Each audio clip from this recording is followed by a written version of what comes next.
The strict drill instructor arranged a simple training exercise for the recruits today, climbing over a lazy ladder. The requirement was that they work in pairs. If one person fell, both had to start over. The worst performers would be eliminated. Looking at the ladder, the recruits were thrilled. It seemed like no challenge at all. Just as they thought they could breeze through the training, two recruits who had reached the top were called back down because their method was incorrect. Then, the instructor demonstrated the proper technique. Lie flat on your back and use your hands and legs to climb the ladder. After the demonstration, the instructor asked if it was simple. The recruits immediately replied, yes. Hearing this, the instructor directly poured a bucket of lubricant onto the ladder, instantly turning the seemingly easy training into a challenging one. Anyone who didn't grip firmly would fall off, and falling meant starting over. After repeating this several times, the recruits' stamina was completely drained. Soon, it was afternoon. The recruits who had completed the training gathered on the playground. Since the instructor wasn't satisfied with their performance during training, he didn't arrange dinner for them. At that moment, one recruit couldn't hold back and said they hadn't eaten breakfast or dinner. The instructor's reply left everyone stunned. Each of you gets an extra bucket of water. Drink it when you're hungry. Even though the recruits couldn't accept it, they had to follow the order. Little did they know that even this bucket of water was intentionally arranged by the instructor. That night, in the dormitory, the recruits were so hungry that they could only hug their water bottles, drinking and complaining that they had come to be Special Forces soldiers, not water buffaloes. Their comrades beside them kept comforting them. As the lights out siren sounded, the exhausted recruits prepared to sleep. But the recruit who had just complained sat up and told the others to stay alert and prevent the instructor from suddenly calling an emergency assembly. Sure enough, in the middle of the night, when the recruits were asleep, the instructors, wearing gas masks, came to the dormitory door. They threw smoke grenades into the dormitory one after another. The smoke quickly spread, waking up the sleeping recruits. They immediately found towels to cover their mouths and noses. But just as they were about to open the door to go out,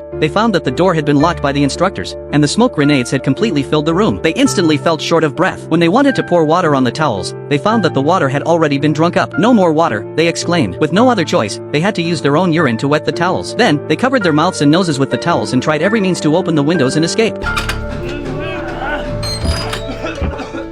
They thought they would be the first to reach the playground for assembly, but when they arrived, they found that many people were already there, and they didn't look disheveled at all. At that moment, the instructor asked how the recruits had gotten out. Faced with the instructor's question, the recruit answered truthfully that he had broken the window and jumped out. After hearing this, the instructor asked him if he knew what punishment he would receive for damaging public property. The recruit immediately retorted that there was no other way out. So, the instructor asked a female recruit how she had gotten out. She immediately replied that the door key was hidden in the crack of the windowsill, and she had opened the door to come out. Hearing this answer, the recruit was stunned, but that wasn't the end. The instructor quickly told everyone where the tools for repairing the doors and windows were and required those who had damaged them to fix them before dawn. With no other choice, the recruit had to run towards the tool room. The next morning, the instructors gathered the recruits, who were so hungry that they had no strength left. Then, they told them that they could eat breakfast that morning and promised not to make things difficult for them this time. Upon hearing the instructor's words, everyone rushed forward, ready to eat. But halfway through, one recruit noticed something was wrong. He saw that one person had only eaten a little, and his guess was indeed correct because the following training directly made them vomit up everything they had eaten.